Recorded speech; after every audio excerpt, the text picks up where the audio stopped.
안녕하세요. 김명선 목사입니다. 한 주간도 평안하셨지요? 오늘도 변함없이 로마서 성경 강해 14장 마지막 파트를 나가도록 하겠습니다. 오늘 14장은요. 여러분 잘 아신 것처럼 세 문제를 취급한다고 그랬죠. 첫 주에 교회 문제 취급했고요. 지난주에 판단하지 말라 취급했고요. 오늘 마지막으로 조심해야 될 것이 뭐냐 하는 것으로서 14장을 마치도록 되겠습니다. 오늘 본문 말씀은 이래요. 내가 주 예수 안에서 알고 확신하는 것은 무엇이든지 스스로 속된 것이 없으되 다만 속되게 여기는 그 사람에게 속되니라. 만일 식물이 인하여 내 형제가 근심하게 되면 이는 내가 사랑으로 행치 아니함이라. 그리스도께서 대신하여 죽으신 형제를 내 식물로 많게 하지 말라. 그러므로 너의 선하는 것이 비방받지 않게 하라. 하나님의 나라는 먹는 것과 마시는 것이 아니요 오직 성령 안에서 의와 평강과 희락이라. 이로써 그리스도를 섬기는 자는 하나님께 기뻐하심을 받으며 사람에게도 칭찬을 받느니라. 이러므로 우리가 화평의 일과 서로 덕을 세우는 일을 힘쓰나니 식물로 인하여 하나님의 사업을 무너지게 말라. 만물이 다 정하되 꺼리낌으로 먹는 사람에게는 악하니라. 조금 더 말씀이 있습니다. 고기도 먹지 아니하고 포도주도 마시지 아니하고 무엇이든지 내 형제로 꺼리끼게 하는 일을 아니함이 아름다우니라. 내게 있는 믿음을 하나님 앞에서 스스로 가지고 있어라. 자기의 옳다 하는 바로 자기를 책하지 아니하는 자는 복이 있도다. 의심하고 먹는 자는 정죄되었나니 이는 믿음으로 쫓아 아니한 용거라. 믿음으로 쫓아 하지 아니하는 모든 것이 죄니라. 이게 오늘 본문 말씀인데요. 말씀드렸듯이 이 14장은 먹는 문제가 주로 내용이 되고 있습니다. 그래서 오늘도 지난주에 말씀드렸듯이 우상의 제물을 먹어야 되느냐 말아야 되느냐 그 문제를 다루면서 몇 가지 거기 따라서 나오는 문제를 취급하도록 하겠습니다. 그래서 오늘 강의 내용은 세 가지예요. 음식물에 대한 태도. 그러면 우상의 제물에 놓았던 음식을 먹어야 되느냐 하는 음식물에 대한 태도와 그 다음에 우리가 관심 가져야 될 것이 있다. 음식물 말고 그 다음에 중요한 것이 있다 하는 이 세 가지 내용으로서 오늘 강의 내용을 끌어나가도록 하겠습니다.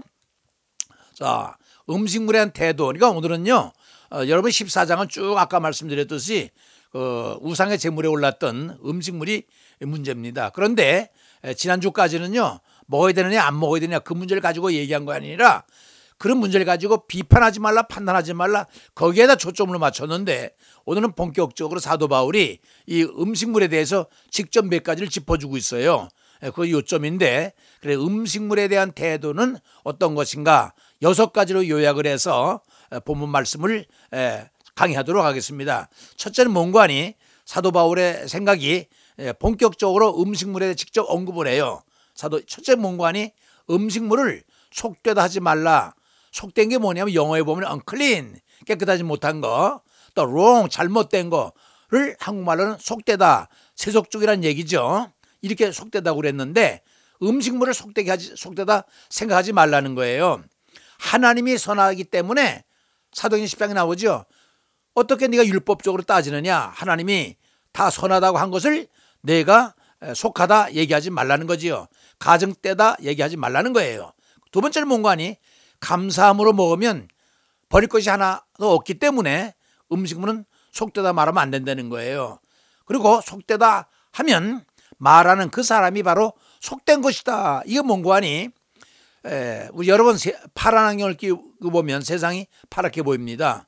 또 노란 안경을 끼면 노랗게 보듯이 이 보는 사람이 관점 시각이 속되다 하면 속된 것처럼 보이니까 그렇게 보지 말라는 거예요. 내 생각에 잘못이 있다는 거죠. 우리 지난 시간에 그 편견과 선입견 배웠잖아요. 잘못된 사고를 하게 되면 잘못된 시각으로 보게 되고 그것이 편견이라는 거 얘기했죠. 그러니까 속되다 하는 사람 그 사람이 자신이 속되되는 거예요. 이 물질 자체는 아무렇지도 않은데 무슨 말인지 알겠죠. 그러니까 음식물을 나쁘다 생각하지 말아라. 뒤집어 얘기하면 음식물은 다 좋은 거다 이런 겁니다. 이게 첫째 사도 바울이 음식물을 보는 첫째 견해고요. 두 번째 시각은 뭔가하니 형제를 망하게 하지 말라는 거예요. 그 먹는 문제로 식물로 형제를 근심되게 하지 말라. 식물로 인하여 형제를 판단하거나 없이 여기지 말라. 어저께까지는 판단하고 정죄하고 편견 갖는 거 얘기했지만 이제 본격적으로 이렇게 음식물에 대해서 직접적으로 언급을 해주고 있어요. 형제를 망하게 하지 말라는 거예요. 아예 시험거리를 형제 앞에 두지 말라는 거예요. 그건 뭐 대단하네 이거예요. 왜 그거보다 더 중요한 문제가 있는데 왜 먹지 못할 먹어도 괜찮은 신선한 음식물을 갖다 놓고선 왈가불가 하느냐 이 말입니다. 그러니까 아예 시험거리 갖다 놓지 말고 죄지지 말라는 거지요. 형제를 음식물로 근심되게 하면 또 사랑이 없는 거야. 음식물 자체는 아무것도 없는데 내가 그런 시각으로 보잖아. 그러면 안 되는 거야. 그러니까 사랑이 없는 증거야. 내 자신에게 문제가 있다는 얘기죠. 다섯 번째는 주께서 대신 죽으신 형제를 망하게 하지 말라는 거예요. 그 먹는 문제가 뭐 대단하네 이거예요. 예수 그리스도께서는 우리 죄를 위하여 십자가에 죽으시고 부활하셨는데 중요한 문제가 있는데 그러니까 먹는 문제 가지고 왈가불가 그렇게 해서 형제를 망하게 하지 말라는 거예요. 이것이 두 번째로 사도 바울의 견해고요. 세 번째는 뭐냐면 식물로 하나님의 사업을 무너지게 하지 말라고 하는 것이 입술의 내용이에요. 여기서 하나님의 사업이란 게 뭔가 하니 성도 간의 아름다운 교제를 통해 피차 함께 교회를 세워 나가야 되는 거 아니에요. 왜? 우린 다 각자 지체니까 다양성이 있지만은 통일성을 이루어서 교회를 섬겨 나가야 되는데 먹는 문제로 인해서 형제 간에 불화가 생긴다면 그것이야말로 공동체와 질서를 파괴하며 하나님의 사업을 망하게 하는 거라는 거예요. 너는 죄의 사함을 받고 구속함을 받아서 영생에 이르는 거룩한 백성이 되는데 기껏 그거 쓸데없는 하찮은 먹는 문제로 왈가불가 하면 안 된다는 거예요. 그것은 하나님의 하시는 일을 방해하는 것이 된다 얘기입니다. 그리스도 안에서 만물은 다 온전하고 부정한 식물이란 있을 수 없지만은 남의 건덕을 무시하며 하나님의 사업을 파괴하는 결과가 된다면 그 식물은 악하다는 거. 왜냐하면 하나님의 사업을 망가뜨리니까 하나님의 구속의 사역을 흠집나게 하니까 악화되는 거죠. 왜? 그 먹는 문제로 왈가불가 문제되니까 문제되지 않을 걸 문제로 삼으니까 안 된다는 거예요. 그럴 경우 악한 것은 사람이라는 거예요. 그 음식은 악의 도구가 된다는 거죠. 무슨 말인지 알죠? 중요한 문제가 따로 있는데 기껏해서 먹는 문제로 왈가불가 하지 마라. 다 나쁘다 이런 얘기입니다. 식물로 하나님의 사업을 무너지게 말라. 네 번째 이 사도 바울의 견해는 뭔가 하니 선한 것이 비방받지 말게 하라는 거예요. 무엇이 선한 것인가? 하나님이 창조한 이 세상 모두가 선하다고 그랬잖아요. 그래서 주님께 하나님께서 창조하시고 보기에 좋았더라 보기에 좋았더라 보기에 좋았더라 말씀하셨잖아요. 그래서 우리를 위해 주신 음식도 다 선하다는 거예요. 에? 그래서 감사하게 받는 것이 다 선한 건데 그런데 사탄이 틈을 타서 속되게 했다는 거예요. 사람을 속되게 했고 먹는 음식까지 속되게 해서 너희들이 사탄에 의해서 이 좋은 음식을 하나님께서 우리를 만들어주고 먹으라고 주는 음식을 속되다가 왈가불가 싸운다면 결국은 하나님의 말씀에 의하지 않고 너희 사탄에 유혹된 거다 이 말입니다. 교회 공동체도 하나님 나라도 비방받게 만들었다는 거예요. 뭐 때문에? 하찮은 음식 문제 때문에. 하나님께서 우리에게 주신 음식을 왜 속하다고 그래가지고 서로 싸움을 하느냐 이 말입니다. 꺼리끼게 하고 의심케 하고 판단하며 다투게 만들었다는 거예요. 그래서 피차 비방받게 말라는 겁니다.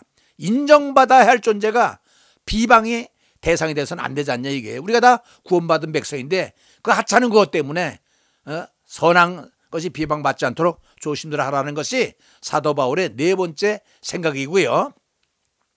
음식물에 대한 사도 바울의 다섯 번째 견해는 뭔가 하니 꺼리끼게 하지 말라는 거예요. 형제들에게. 형제는 초보 믿음이다. 이제 이방 민족에서 믿다가 우리 새신자가 됐는데 이제 믿음을 받아들였는데 그 약한 자인데 아직까지 성숙되지 않았는데 그러니 그들로 먹는 음식 문제로 망설이게 하지 말라는 거야. 아직까지 믿음에 서 있지 못하다는 거예요. 너희처럼 판단 정죄함으로 기를 죽이지 말라는 거예요. 주저하며 망설이며 꺼리끼게 하는 것 자체가 잘못됐다는 거지요. 믿음은 확신인데 확신해서 머물거리게 해서는 형제를 그렇게 해서는 안 된다는 거예요. 무슨 말인지 알겠죠? 형제로 하여금 꺼리끼게 하지 말라 하는 것이 음식물에 대한 사도 바울의 5번째 시각입니다. 그 6번째 마지막 시각은 뭔고 하니 의심하게 하지 말라는 거예요. 23절 음식에 대하여 주저하며 먹는 자세를 보인다면 그것은 믿음에 대한 확신이 없는 증거를 보이는 거지요. 그렇죠? 음식에 대해서 이거 우상의 제물을 막 망설이면 그 초보 믿음자가 보고 어떻게 되겠는 거예요? 의심하지 않게 하라는 거예요. 무슨 말인지 알겠죠? 이 6가지를 조심하라고 딱 잘 부러지게 얘기했어요. 이제 무슨 말인지 알았죠? 사도 바울이 그 심각한 문제, 우상의 문제는 아무것도 아니다 하면서 음식에 대해서 6가지로 이렇게 짚어주고 있습니다. 이것으로 이제 음식 문제는 끝나요. 그 다음에 2번째 관심 가져야 될 게 뭐냐? 그런 문제, 먹는 문제, 그것보다 더 차원 높은 문제가 있는데 그게 뭐냐면 너희들이 관심을 가져야 할 것이 뭔가 하니 하나님의 나라에 된 거라는 거예요. 신앙하는 근본 목적이 뭐예요?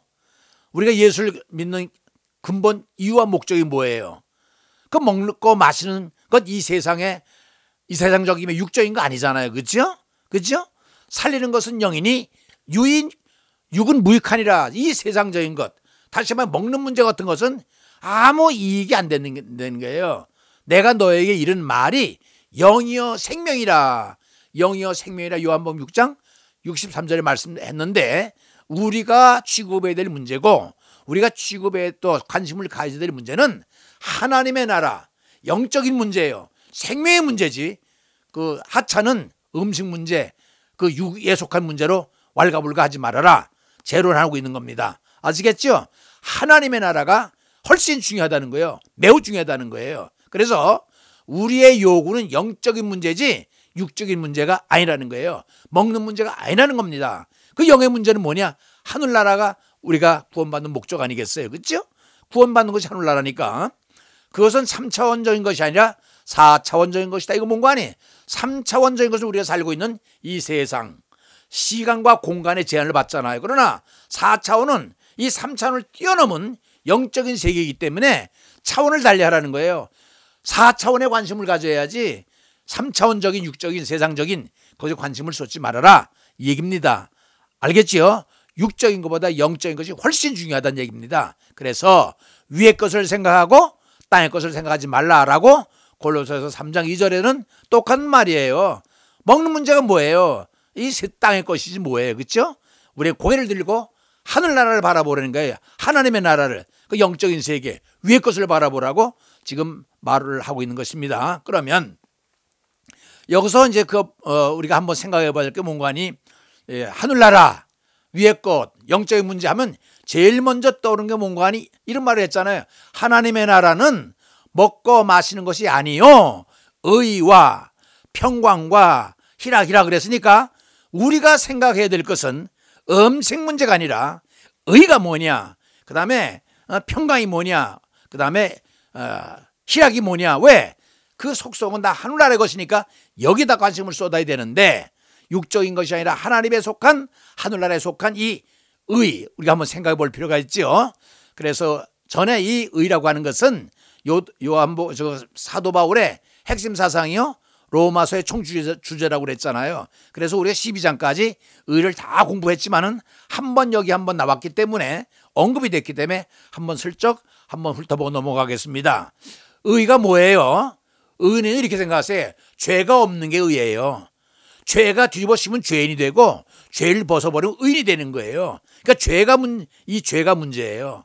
죄를 뒤집어쓰면 죄인이 되고 죄를 벗어버리면 의인이니까 죄 없는 사람이 의예요. 이걸 righteousness라고 하는데 하나님의 최초의 생각이 뭐예요? 하나님의 원초적 처음의 생각은 우리 죄인을 의인으로 만들어서 의인들이 살고 있는 하늘나라 데려가고자 하는 것이 하나님의 뜻이었잖아요.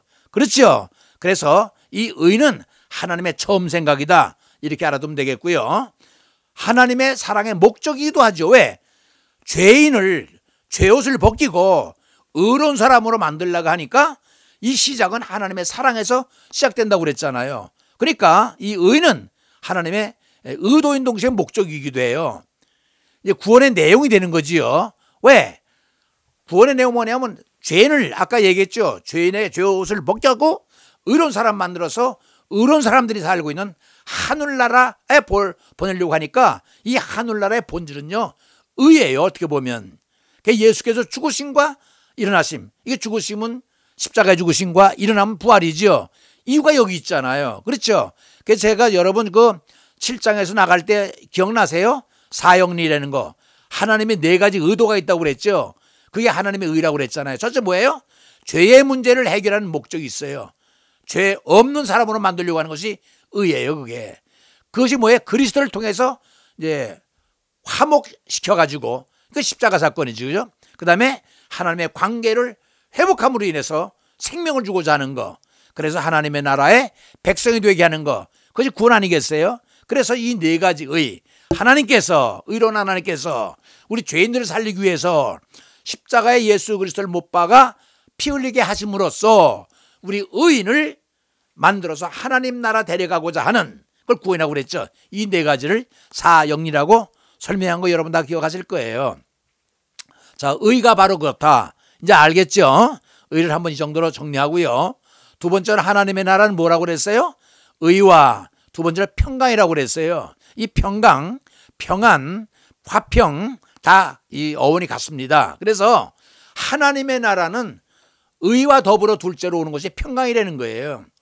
이 세상에서 사람이 추구하는 최고의 내적 가치다. 이게 무슨 말인가 하니 여러분, 이 세상에 살면서 가장 우리가 바라는 것, 있으면 좋을 것, 가지면 참 좋을 게 뭔지 아세요?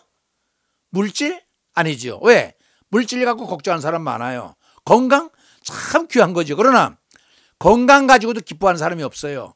제가 볼 때는 이 세상의 최고의 가치는 뭔가 하니 마음이 편안해야 돼요. 아파도, 몸이 아파도 마음이 편하면 that's good. 또 재물이 없어도 가난해도 마음 편하면 그거보다 행복한 게 없어요. 그래서 여기서 뭐냐면 이 세상에서 추구하는 최고의 가치다. 이렇게 제가 기록을 해놨어요. 무슨 말인지 아셨죠? 이 세상에 제일 귀한 건 뭐냐면 마음이 편한 것이다. 이 얘기입니다. 근데 이 마음 편하려면요, 뭘 통해서 와요? 성령을 통해서만이 와요. 이건요, 어쩔 수가 없어요. 세상 사람 보세요. 편안하다지만 잠깐 평안해, 영원히 평안하지 않잖아요. 우리는 성령이 오면요, 마음의 평강이 임해요. 이제 설명이 나와요. 뒤에 마음의 의가 이루어진 상태다. 의가 뭐라고 그랬죠? 죄가 없는 것이 의라고 그랬죠. 그러니까 죄 없는 의가 되면요, 죄 없는 상태가 되면 벌써 성령이 임한 증거고요. 성령이 임한 증거는 벌써 마음에 평강이 와요.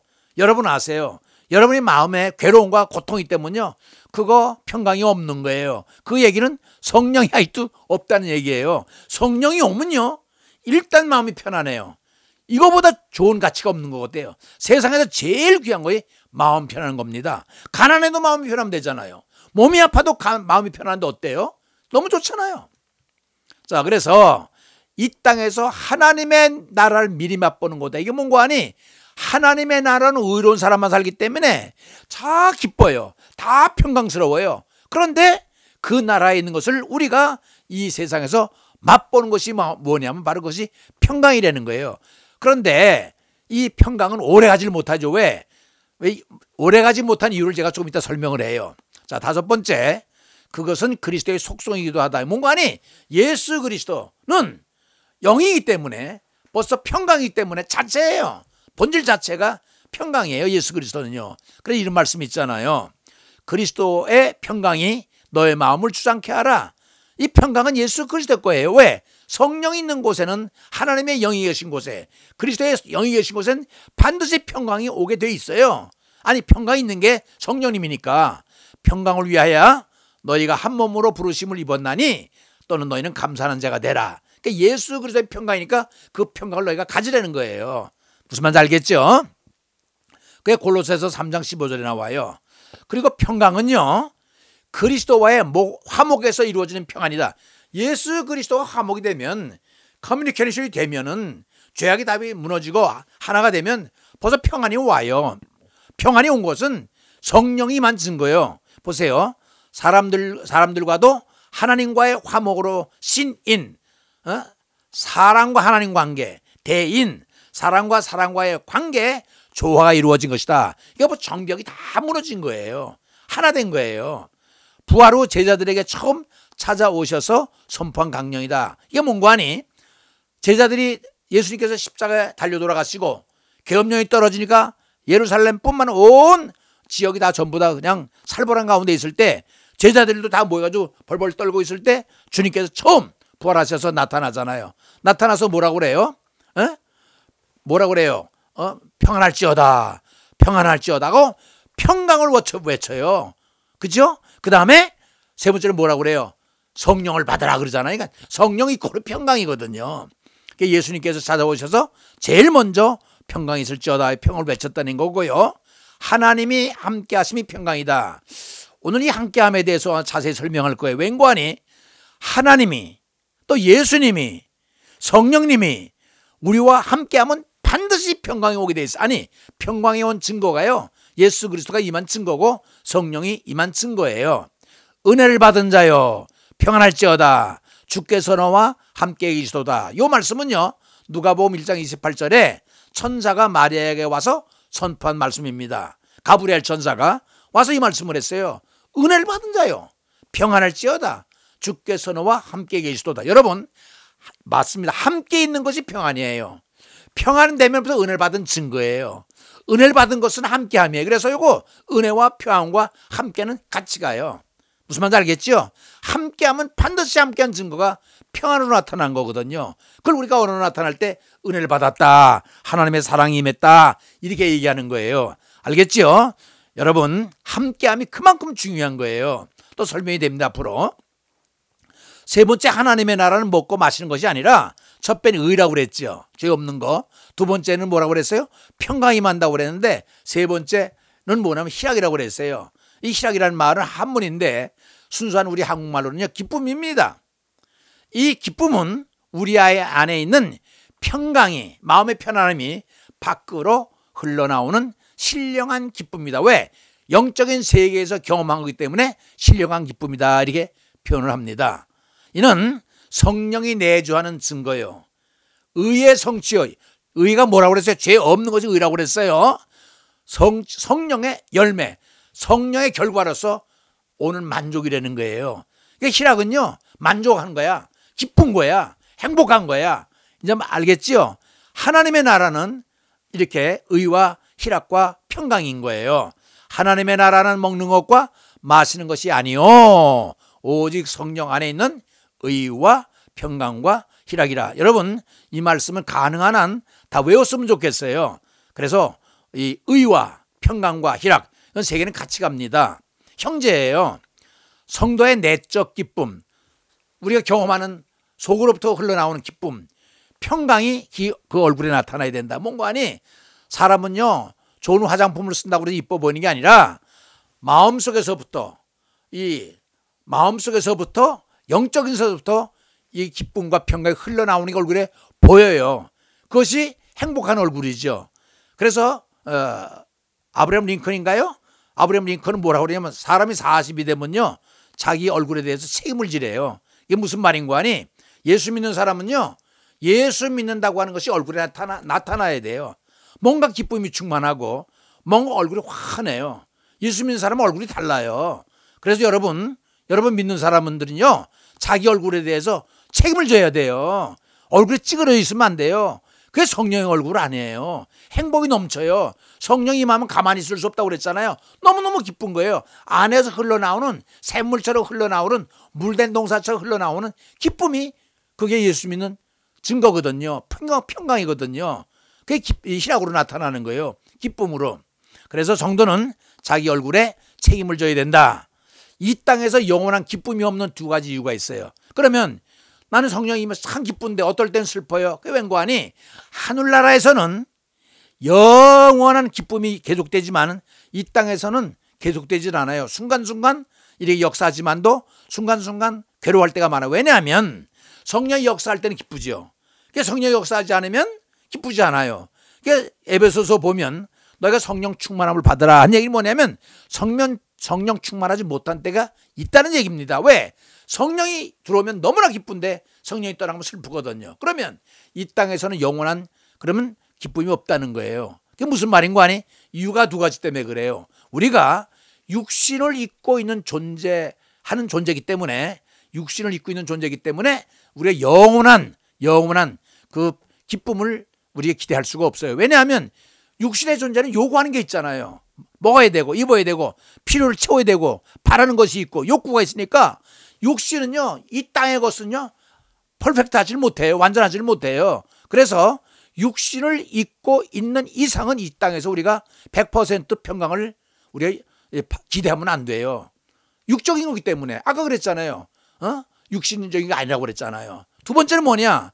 이 세상에는요, 우리가 죽는 순간까지 마귀와 더불어 공존하고 있어요. 싸워나가고 있단 말입니다. 우리 믿음이라는 것은 신앙적인 투쟁 아니겠어요? 영적인 싸움 아니겠어요? 마귀가 있는 한은 우리가 평안하지를 못해요. 벌써 시험에 들거나 근심이 오거나 벌써 사탄은 영적 존재이기 때문에 우리 육신적인 날 쉽게 침범을 해요. 막을 능력이 없으면 우리는 꼬부라지는 거예요. 어저께까지는 기쁨이 충만했는데 오늘은 또 슬퍼질 수가 있죠. 왜? 마귀가 우리를 점령하니까. 그래서 영원한 기쁨은 이 세상에 없어요. 그래서 왜 영원한 기쁨이 계속될 수 없느냐? 바로 얘기했죠. 우리가 육신적인 존재이기 때문에. 다른 하나는 마귀와 공존하기 때문에 우리가 죽어서 하나님 나라 가기 전까지는 이게 떨쳐버릴 수가 없어요. 그래서 우리가 영원한 기쁨이 계속할 수가 없는 겁니다. 순간순간 기쁨이 있죠. 어느 때? 성령님 역사할 때. 자, 보세요. 그 다음 보십시다. 의와 평강에서 오는 효과가 표현된 상태가 뭔가 하니 기쁨이라는 거예요. 의와 평강이 온 상태가. 알겠죠? 객관적으로는 하나님의 영광에 들어가는 소망과 기쁨으로 보아야 한다. 이게 무슨 말인가 하니 우리 속에 기쁨이 넘치면 평강이 있으면 너무 좋잖아요. 그렇지만 우리가 그것으로 객관적으로 바라볼 때는 소망을 갖게 되잖아요. 저 나라의 것이 가면 100% 이루어지는데 라고 우리는 소망 가운데 살아가는 거예요. 그래서 그날 반드시 가게 돼 있는 거예요. 그 나라를 사모해야 되는 거예요. 왜? 거기는 완전하지만 여기는 불완전하기 때문에. 그래서 내적 기쁨이라고 하는 것, 우리 마음속에서 흘러는 영적 기쁨은 희락과 평강인데 이건 주관적인 거예요. 그죠? 객관적인 뭐냐? 소망이죠. 그죠? 이게 우리가 바라고 있는 거죠. 그래서 죄가 제거되고 하나님과의 관계가 회복된 상태, 이것이 뭐예요? 내적 기쁨이죠. 그래서 하나님의 자녀들에게만 주어지는 거예요. 하나님의 자녀들, 구원받은 자녀들에게만 이 기쁨이 주어져요. 악인들에게는요 절대로 허용되지 않는다고 이사야 48장 32절에 얘기했어요. 그렇죠? 악인들이 어떻게 평강을 가져요? 평강은 성령님이 갖다 주는데 성령과 악인은 상대적인 건데 말이 안 되잖아요. 그러니까 악인들은 절대로 마음의 평강을 가질 수 없어요. 그러니까 얼굴이 찌그러져 있죠. 우리는 항상 웃는 얼굴 아닙니까? 자, 구원받은 성도가 이 땅에서 맛보는 최고의 가치가 뭐라고 그랬죠? 기뻐하는 거. 마음이 편안하니까요 기뻐할 수밖에 없어요. 아파도 기뻐요. 가난해도 기뻐요. 유명하지 않아도 기뻐요. 이렇게 건강하게 살아가는 것 이 자체가 감사가 되는 거예요. 여러분, 기뻐하니까 뭐가 나와요? 감사가 나오지요. 기뻐하지 않는데 감사가 나오나요? 그래서 마음이 편안한 것, 평강, 거기서 흘러넘칠 기쁨, 이것이 성도가 이 세상에서 사는 동안에 맛보는 최고의 가치라는 거예요. 벌써 하늘의 것을 지금 미리 맛보는 거죠. 이제 아셨죠? 그래서 결론적으로 하나님이 함께 하실 때 평강과 기쁨이 온다. 그래서요 하나님이 함께하는 게 얼마나 중요한지 몰라요. 이따 요 문제는 뒤에서 복의 개념에 대해서 다시 내가 설명을 할 거예요. 자, 하나님의 나라는 위드라고 그랬는데 누구와 함께해요? 하나님과 함께하는 것을 가지고 있다. 복의 개념에 가서 제가 설명할 텐데 의와 평강과 기쁨은요 형제 같이 가요. 이게 이렇게 생각할 수도 있어요. 의가 오면 평강이 오게 있고 평강이 오면 기쁨이 있다. 이게 시간차로 얘기할 수 있지만 의가 자체가 평강이고 평강 자체가 기쁨이고 기쁨 자체가 의고 의 자체가 평강, 이 있고 오르라는 거예요. 이제 알겠어요? 의가 뭐라고 그랬어요? 죄 없는 상태가 의라고 그랬죠. 평강은 성령이 내주하는 결과라고 그랬죠. 증거라고 그랬죠.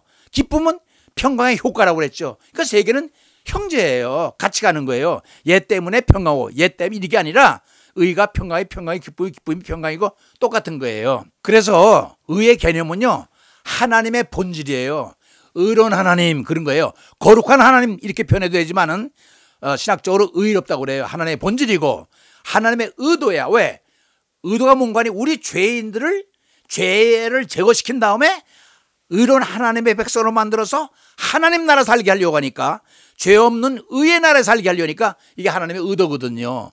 그래서 그 의도가 실현되는 게 뭐예요? 십자가예요. 왜? 우리 죄값을 지불하잖아요, 주님께서. 이게 수단이 되는 거예요. 그 다음에 우리를 하나님의 나라, 영광 나라로 데려가는 것이, 이게 의가 이렇게 모든 것이 하나님에 속한 것이고 하나님의 의도고 계획이고 수단이고 영광인 거예요. 이제 아셨지요? 의가 뭐냐면 죄 없는 게 의예요. 자, 보세요. 한번 우리가 12장까지 다 했지만 한번 슬쩍 가볍게 정리하고 넘어갈게요. 의가 뭐예요? 뜻은, 말의 뜻은 참, 진리, 옳음, 바름 이런 뜻이고 본질은 하나님의 속성이다. 의로운 하나님 그러잖아요. 의도는 뭐냐? 이걸 사형리라고 그래요. 네 가지 영적 이유다 얘기하는데 의로우신 하나님께서 이게 주체지요. 죄인들을 구원하시려고 이게 목적이 되고 예수 그리스도를 십자가에 피 흘려 죽게 함으로 수단이죠. 죄를 제거하고 의로운 사람 만들어서 천국 데려가려고 하는, 구원시키려고 하는 성취, 이 네 가지가 사형리라고 그래요. 하나님의 계획이에요. 이게 어디서 발로가 된 거예요? 하나님의 사랑 가운데서 의로운 하나님께서 계획하신 사형리 꼭 기억하세요. 방법은 뭐냐? 십자가에서 죽어야 돼요. 예수님. 왜? 우리 죄값을 지불하기 위해서 반드시 이걸 십자가 사건이라고 그러고요. 필수는 뭐냐? 그 예수 그리스도가 내 죄를 위해서 죽었다. 예수 그리스도에서 나를 구원하셨다. 구세주다. 다시 한번 그리스도다라고 하는 걸 받아들이는 믿음을, 확신을 믿음이라고 그랬잖아요. 그죠? 로마서 나오죠. 제가 의 설명 다 했습니다. 칭의, 의롭다고 인정해주는. 그게 뭐야? 뭘 믿어? 예수 그리스도는 그리스도, 메시아란 뜻이거든요. 그걸 믿음이 가장 중요해요. 그래서 믿음 가지고 우리가 구원을 받거든요. 십자가 사건을 그대로 믿음으로 받아들이는 거예요. 그래서 이 핵심 사상, 의 사상은 로마서의 총주제고 바울의 핵심 사상이다. 로마서 전체는 하나의 의 사상이라는 거예요. 알겠죠? 이 로마서가 바로 한마디로 얘기하면 의예요. 의. 자, 요 정도 정리하면 되겠습니다. 예전에 다 설명한 거예요. 자, 이제 관심을 가져야 할 또 하나가 있어요. 그게 뭐냐면 하늘나라를 가진 의와 평강과 기쁨을 가진 사람은 해야 될 게 있다는 거예요. 그것은 뭐냐면 덕과 칭찬이다. 덕스럽고 칭찬받는 사람이 되어야 된다. 이 바울을 덕을 세우는 데 힘쓰며 칭찬받도록 애쓰라고 18절에 말을 하고 있어요. 그렇게 하늘나라를 소유한 사람은 덕스러운 삶을 살아야 되고 칭찬받는 삶을 살아야 된다 이겁니다. 그러면 한번 덕과 칭찬을 한번 생각해 보죠. 덕이 뭐냐? 덕이라는 것을 사전에 찾아보면요, 고매하고 너그러운 도덕적 품성이라 이렇게 기록되어 있어요. 영어에는 빌드업이라고 그래요. 이게 뭐냐? 세워준다는 거예요. 사람을 세워주는 거야. 지난 시간에는 판단하고 정죄하고 심판하고 깎아내리지만 덕 세운다면 세워준다는 뜻이에요. 빌드업 시킨다는 얘기예요. 그러니 덕이란 넓은 아량으로 상대에게 기 또는 자존감을 세워주라는 의미가 된다. 이 말은 칭찬, 격려해 주라는 얘기죠. 상대방을. 성도는 형제에게 덕을 세워주며 동시에 자신의 덕도 세워나가야 돼요. 지녀야 된다는 얘기예요. 그래서 그런 의미에서 함께 세워져 나가는 것이 덕이다. 이제 무슨 말 알겠죠? 상대방의 길을 살려줘라. 좋은 걸 칭찬해줘라. 이런 얘기입니다. 긍정적으로 봐줘라. 얘기입니다. 아셨죠? 그럼 칭찬은 뭐냐? 칭찬받는 사람이 되라고 사도 바울은 권면하고 있는데 하나님께 기뻐하심을 입은 사람은 자연히 칭찬받게 돼 있다는 거예요. 하나님 뜻대로 사는 사람은 반드시 덕 있는 사람인가 동시에 칭찬받는 사람이 된다는 거예요. 그러니 하나님께는 인정받고 사람에게서 칭찬받는 사람이 되라. 그것이 곧 성도의 최고의 가치요 보람이라는 거예요. 곧 하늘과 땅에 인정을 받으라는 거예요. 하나님께서도 인정받고 사람에게서도 인정받고. 그래 잠언서 3장 4절에 보니 참 어울리는 말씀이 있어요. 여기에 내가 하나님과 사람 앞에서 은총과 귀중히 여김을 받으리라. 뭐예요? 하나님께서는 은총을 덧입고 모든 사람이 귀중히 여김을 받아. 그게 뭐예요? 칭찬받는 사람 되라는 거예요. 하나님께 칭찬받고 사람에게 칭찬받고 하나님께 인정받고 사람이 인정받는 사람이 되라 라고 사도 바울은 지금 격려를 해주고 있습니다. 성도는 모름지기 어느 자리에 있건 모든 사람에게서 칭찬받는 사람이 되어야지요. 그것은 뭐예요? 깊은 신뢰 아닙니까? 그 사람 참 훌륭한 사람이야. 이렇게 칭찬해 주는 사람이 돼야 돼요. 아, 그 사람 못 쓸 사람이야. 이게 부정적인 시각으로 보지 말고 그래도 그 사람 훌륭한 사람이 아니야. 이렇게 긍정적으로 보는, 칭찬해 주는. 무슨 말 알겠죠? 칭찬은 하나님이 기뻐하심에 입은 열매다. 하나님이 기뻐하면 칭찬받게 돼 있다. 하나님께 칭찬받는 사람은 사람에게서도 칭찬받게 돼 있다 이겁니다. 이제 알겠지요? 그래서 하나님의 나라에 더불어 칭찬과 덕에 대해서 이게 사도복음을 마치고요. 두 번째 이제 문단으로 넘어가는데 이제 세 번째로 요거 21절에서 24절 마지막인데요. 여기도 이런 말이 나와요. 아름다운 자가 되라. 복된 자가 되라. 오늘 이 말씀하면서 오늘 마무리 지을 텐데요. 아름다운 자가 뭐냐? 형제를 꺼리끼게 안 하는 거. 뒤집어 얘기하면 좋게 보는 거, 칭찬해 주는 거, 덕을 세워주는 거. 그 표현이 뭔가 아름다운 자라는 거예요. 무슨 말 알겠죠? 그 다음에 복된 자는 뭐냐? 자신의 믿음을 잘 관리하는 사람은 복된 사람이다 얘기하는데, 이거 이제 복에 대해서 제가 자세히 또 설명을 해요. 오늘 마지막에. 자, 그러면 아름다운 자가 어떤 자가 볼까요? 아름다운 자. 그래서 영어 성경의 킹 제임스 버전을 찾아보니까 굿이래요. 좋다 그랬어요. 헬라어 성경에는 칼런토라고 그랬는데 이게 뭐냐면 뭐뭐 하는 것이 아름다우니라. 이 아름답다는 걸 칼런톤이라고 그랬더라고요. 그래서 강한 자들이 약한 자들을 생각하는 행위를 높이 평가할 때, 무슨 말인지 알겠죠? 믿음이 좋은 사람들이 약한 자를 갖다 아주 두둔해주고 사랑해주고 격려해주고 칭찬해주고 덕을 세워주는 걸 볼 때 바로 그런 것이 아름답다는 거예요. 하는 행위가. 즉 약한 자를 위해서 고기도 포도주도 그 어떤 것도 먹지 않는 자기 절제를 칭찬한 거예요. 무슨 말이냐면 나는 먹고 싶어 그렇지만 내가 먹음으로 인해서 상대가 이게 참 꺼림직하거나 또 신앙에 영향을 준다면 나는 고기도 안 먹을 거야. 포도주도 안 먹고 어떤 것도 안 먹어. 왜? 형제를 위해서. 그 자체가 아름답다는 거예요. 자기 절제를. 알겠어요? 즉 약한 형제를 위해 아량으로. 아량이 뭐예요? 넓은 마음 아니에요? 가지고 매우 볼 때 아름답다는 거죠. 무슨 말인지 알겠죠? 형제를 긍정적으로 보면서 이렇게 평가해 주는 건 굉장히 아름답다. 이렇게 사도 바울은 얘기를 해주고 있어요. 자, 그래서 내가 성경을 찾아봤어요. 성경에서 아름답다는 것을 9가지로 정의했더라고요. 어떤 게 아름다운가 궁금해서 제가 적어놨어요. 이 아름답단 말이 나오니까. 이게 구약에 4가지가 나오고 신약에 5가지가 나와요. 첫째, 구약에 하나님을 찬송하며 아름답대요. 옆에 저거 달아놨지요. 출처는 형제와 연합하여 동거함이 어찌 그리 아름다운고. 시편에서 여러분 많이 읽었을 거예요. 수고하면 낙을 누리는 것보다 좋은 게 없다. 전도서에서 나오고 지식을 입술에 대는 것이 참 두는 것이 아름답다. 이 아름답다는 걸 갖다 4가지로 적어주고 있더라고요. 구약에서는. 이 신약에서는 딱 5가지로 적어주고 있더라고요. 하나님을 생각하며 슬픔을 참는 거. 베드로전서 2장 19절. 하나님을 생각하며 슬픔을 참는 거. 그 신앙인의 자세 아니에요? 슬프지 않은 사람이 어디 있어요? 그런데 참는 거예요. 누구 때문에? 하나님 때문에. 누구 때문에? 예수님 때문에. 이게 아름답다는 거예요. 형제를 꺼리끼게 안 하는, 오늘 본문 말씀이 이거예요. 사실 이것 때문에 오늘 나 이거 9가지 들고 나온 건데, 형제를 꺼리끼게 안 하는 거, 오늘 본문 말씀, 그게 아름답다는 거예요. 선한 일에 힘쓰는 거, 물론 아름답지요. 마음을 은혜로 굳게 하는 것, 이건 히브리서 여러분 읽어봤을 거예요. 마음은요 은혜로 굳게 하는 게 아름답대요. 그리고 마지막으로는 선을 행하고 고난을 참는 거. 야, 선을 행하고 고난을 참는 거. 왜 참아요? 예수님 때문에. 왜 참아요? 믿음 때문에, 구원 때문에. 믿는 사람이 까닭에, 크리스찬이 까닭에, 성도인 까닭에, 교회를 다닌 까닭에, 집사인 까닭에 그 주님을 생각하며 고난을 참는 거, 그거 아름답다는 거예요. 그래서 제가 그러면 9가지 나왔는데 여러분 뭐가 아름다워요? 이 9가지 얻은 거에 해당되세요? 주님 때문에 참는 거 있어요? 나쁜 성격 잡으려고 속상해하는 거 있어요? 아각대면서 상대방과 싸우고 다 싸우고 그거 아닌 거잖아요.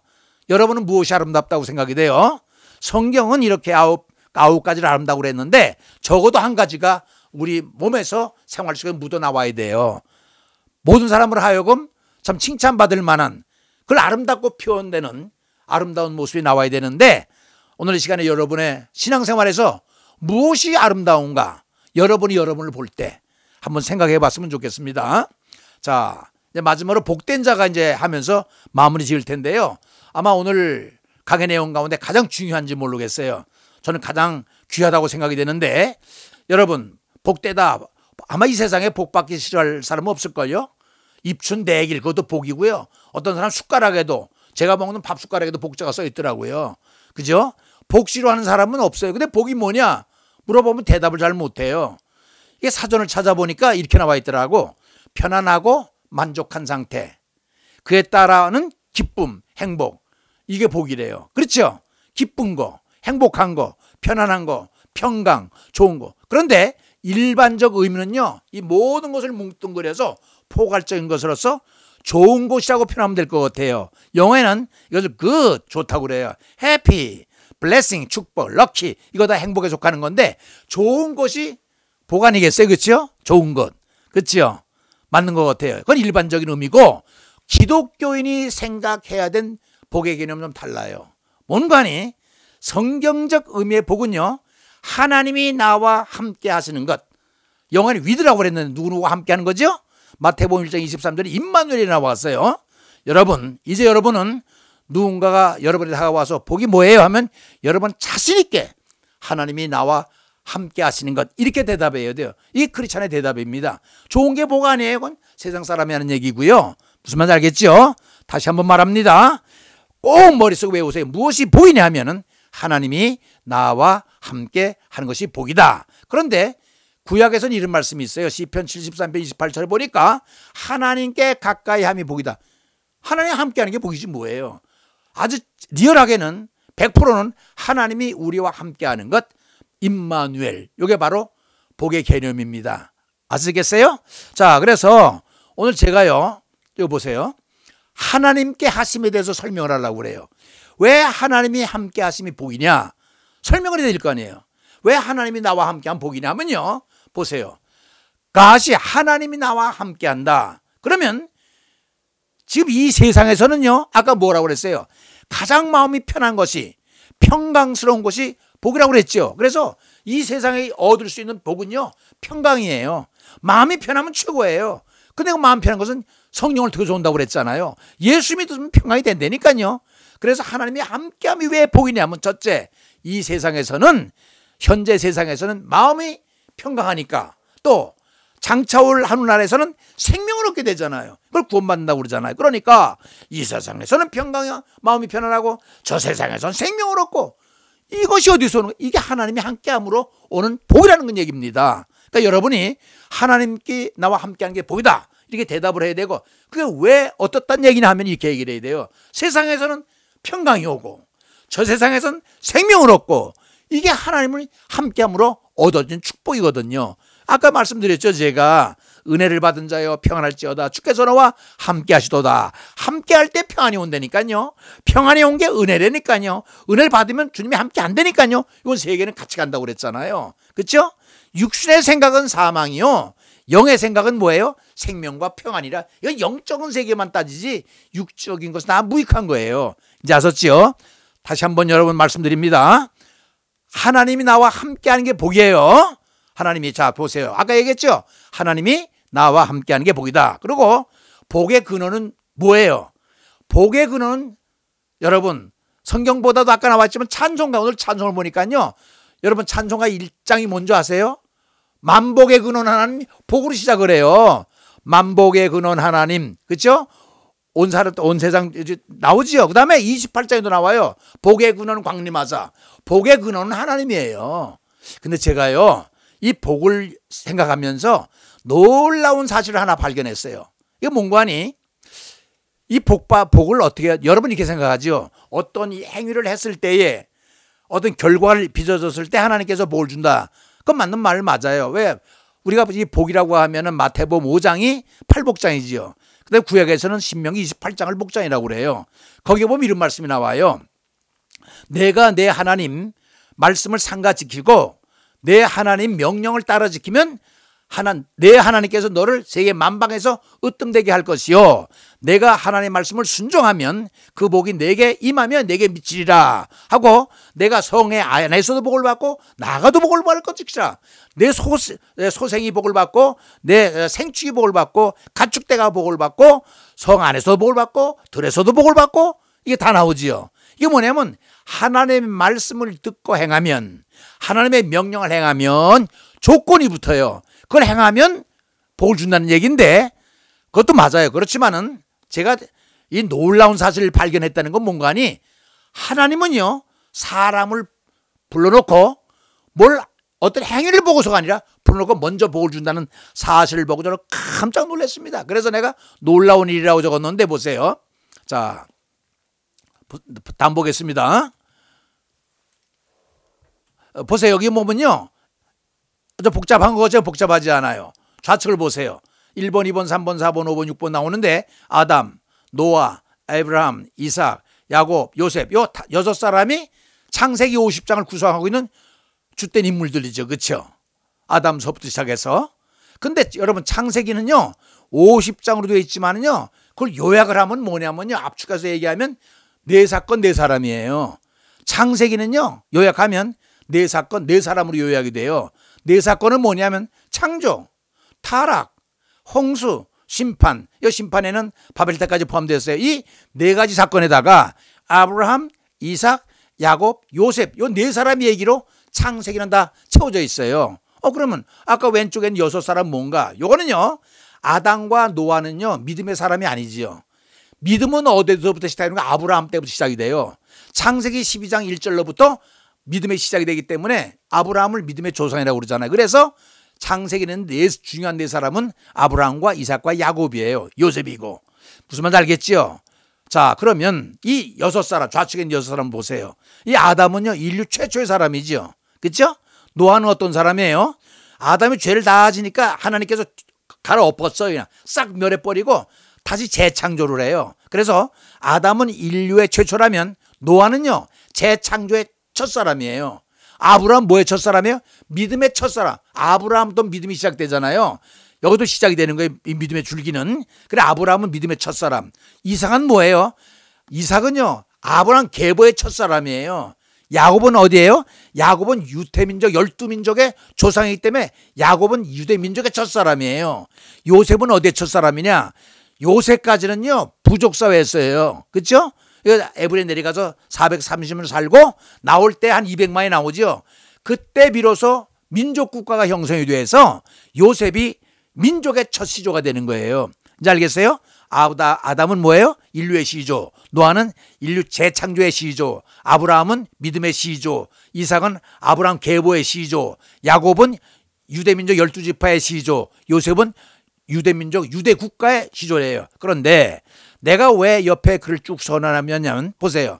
하나님의 형상대로 사람을 창조하시고 하나님께서 그들에게 복을 주시며 생육번성 충만하라. 하나님이 노아와 그 아들의 다 복을 받은 사람을 적어놨구나. 여러분 복을 받아서 적어놓은 게 아니라요. 제가 놀랬다고 그랬죠. 왜 놀랬는가 하니 성경 읽다 보니까요. 하나님은요. 어떤 행위 아까 얘기했죠. 이사야 28장에처럼 어떤 말씀을 순종하고 계명을 지키면 복을 주는 게 아니라 불러놓고 부터 복을 주고 먼저 시작하는 걸 발견하고 놀란 거예요. 보세요. 하나님의 형상대로 사람을 창조하시고 딱 창조하면 뭐래요? 하나님께서 그들에게 복을 주시며 복을 먼저 주고 시작한다는 걸 보고 놀랬다니까요. 노아도 마찬가지예요. 하나님이 노아와 그 아들을 딱 배에서 내려오자 복을 주면 시작을 해요. 놀라운 사실 아닙니까? 어떤 행위를 해서 결과로 주어지는 복이 아니라 사람을 불러놓고 시작하기 전에 먼저 복을 줘요. 보세요. 아브라함도 보세요. 너로 큰 민족을 이루고 내게 복을 주어. 복의 그런 불러놓고 하기도 전에서 복부터 먼저 주고 하는 거예요. 이삭도 보세요. 애굽으로 내려가지 말고 내가 지산 땅으로 가라. 이 땅에서 유하면 내가 너와 함께 있어. 내게 복을 주자. 복을 주고 시작을 해요. 또 야곱에게도 그래요. 복을 주고 시작을 해. 야곱은 축복이라는 말이 네 번이나 나오더라고요. 요셉에게는 어떻게 됐어요? 여호와께서 요셉을 위하여 그 애굽 사람들의 집에 복을 내시며 이 요셉은 가는 곳마다 복을 받았을 뿐만 아니라 복을 끼치는 사람이에요. 그래서 무슨 얘기냐? 하나님은요 사람을 불러놓고 시작할 때부터 먼저 복을 주고 시작한다는 걸 보고 굉장히 놀랐어요. 전요. 그리고 여러분은 예수를 믿으면 벌써 하나님께서 복으로서 거래가 끝난 거예요. 여러분 놀랍지 않으세요? 저는 놀라워요. 불러주기 전에 벌써 우리가 복을 받았다는 겁니다. 그 얘기는. 아셨죠? 아하, 그런 맥락으로 보세요. 저거 발견하고 저는 굉장히 놀랐습니다. 자, 복에는 두 가지 종류 있는 것도 설명해 드릴게요. 복에는 두 가지가 있는데요. 큰 복이 있고 작은 복이 있는 걸 생각하세요. 큰 복은 뭐냐면 하늘의 복이고 작은 복은 땅의 복이에요. 큰 복은 영적인 복이고 작은 복은 육적인 복이에요. 이 세상에 있는 거. 또 큰 복은 4차원에서의 이 시공을 초월한 3차원을 뛰어넘은 4차원의 복이고, 작은 복은 우리 세상에 누리는 복, 또 큰 복은 영원한 복, 하늘나라에서 누리는 복인데, 이 땅의 복은 잠시 누리는 복인데, 자, 가져가는 건 뭐냐? 우리가 이 세상 떠나갈 때요, 다 놓고 가요.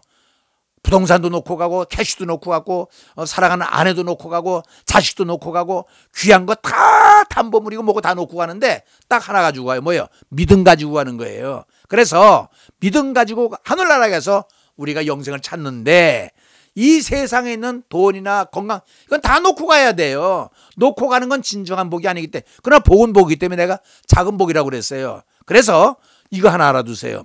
큰 복을 구하면 작은 복은 따라온다.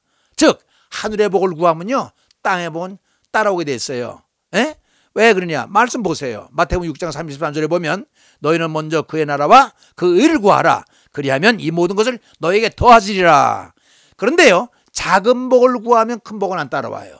그런데 큰 복을 구하면 작은 복은 따라와요. 즉 하늘나라 복을 구하면 땅의 복은 거저 따라온다는 거예요. 이제 아셨어요? 요거 꼭 하나 알아두시고, 또 하나는 뭐냐? 이미 우리는 복을 받았어요. 모든 사람이 이렇게 기도해. 하나님 아버지 복을 주옵소서. 무슨 복을 구하는 거예요? 큰 복 구하면 작은 복은 따라온다. 하늘의 복을 구하면 땅의 복은 따라오면 이미 우리는 복을 받았어요. 예수를 믿는 그 순간에 우리는 복을 받았어요. 예수님이 복이거든요. 가브리엘 천사가 와서 마리아에게 너는 복받은 여인이라 그랬고, 예수님의 그 된 걸 보고 복이라고 그랬어요. 그러니까 예수를 믿는 순간 우리는 이미 복을 받았어요. 영어 말하면 현재 완료라고 그래요. has been을 쓰는데 이미 우리는 복을 받았어요. 그런데 우리가 받은 존재인데 아직까지도 여러분이는 복을 주옵소서. 무슨 복을 구하는 겁니까? 에? 큰 복은 작은 복 따라오게 돼 있다고 그랬죠. 그리고 이미 우리는 예수를 믿는 순간에 이미 다 복을 받았어요. 다 받은 거 생각하지 아니하고 받지 못한 한두 가지 때문에 복 주세요, 복 주세요. 여러분 복 달라고 할 때에 한번 생각하세요. 아하, 나는 already 이미 복을 받은 존재로구나. 어느 순간? 예수를 믿는 순간. 우린 벌써 하늘나라 백성이 된 거예요. 구원받은 백성은요, 이미 하나님 나와 함께 하잖아요. 아까 함께함이 복이라 했잖아요. 함께 하니까 이미 already 이미 우리는 복을 받았다. 무슨 말인지 아셨죠? 그러니까 복을 주옵소서. 무슨 복을 더 구해요? 글쎄, 땅의 복은 자연히 따라오게 됐으니까 엄청난 복을 받았다는 사실을 오늘 이 말씀을 통해서, 내가 복을 받은 존재라고 하는 것을 여러분 꼭 기억하시길 바라고요. 그래서 내가 찬송가를 불러보니까 429장이 생각이 나요. 세상 모든 풍파 너를 흔들어 약한 마음 낙심하게 될 때에 내려주신 주의 복을 세워라. 주의 크신 복을 내가 알리라. 우리 이미 예수를 믿었기 때문에 하나님 나와 함께하기 때문에 already 이미 우린 복을 받았다는 얘기입니다. 받은 복을 세워보아라. 크신 복을 내가 알리라. 받은 복을 세워보아라. 주의 크신 복을 내가 알리라. 여러분, 예수 믿는 것이 복입니다. 하나님이 나와 함께하는 게 복입니다. 오늘 이 말씀을 드리면서 여러분의 복받은 존재, 귀한 존재를 알고 복받은 존재처럼 아름답게 칭찬받으면서 덕을 세우면서 하늘나라로 꿈을 꾸며 살아가는 복받은 여러분 되시길 주의 이름으로 축원을 드립니다. 다 같이 기도하겠어요. 고마우신 아버지 하나님, 오늘 귀한 말씀 깨닫게 하심을 감사합니다. 우리가 구할 것은 이 세상 것, 육적인 것이 아니라 하늘나라의 것을 배웠습니다. 하늘나라는 먹는 것과 입는 것이 아니라 의와 평강과 기쁨이라 했사오니 그 기쁨과 평강이 우리 마음속에 영원히 남게 하시고 성령을 통해서 오시는 그 놀라운 축복을 누리며 하나님이 나와 함께하는 것이 복이라 했사오니 이미 복을 받았음을 감사하며 살아갈 수 있는 우리 삶이 될 수 있도록 도와 주시옵소서. 우리는 복받은 사람입니다. 우리는 천국 백성 된 사람입니다. 성령이 내주하심을 이래 기쁨을 가지고 있습니다. 그런 모든 사람에게 덕을 세워주며 또 칭찬받으며 살아갈 수 있는 우리의 삶이 될 수 있도록 도와주시옵소서. 이 말씀은 로마서 말씀은 특별히 생명의 말씀이요 변화의 말씀이라고 그랬습니다. 듣는 사람, 보는 사람이 다 변화를 받게 하시고 아픈 사람이 건강을 되찾게 하시고 부정한 사람이 긍정적으로 서며 죄여 세상을 향했던 사람이 하나님께 돌아앉는 놀라운 변화의 말씀 돼서 우리의 삶을 변화시킬 수 있는 놀라운 하늘나라 백성 되게 하시고 복받은 사람으로 살아갈 수 있도록 칭찬받으며 살아갈 수 있도록 하나님께 은총을 덧입어 살아갈 수 있도록 은혜를 받는 자여 평안할지어다. 주께서 주께서 너와 함께 하시도다는 확신을 가지고 살아가는, 당당하게 살아가는 하늘나라 백성들 될 수 있도록 축복하여 주시옵소서. 존귀하신 예수 그리스도의 이름으로 축복합니다. 아멘.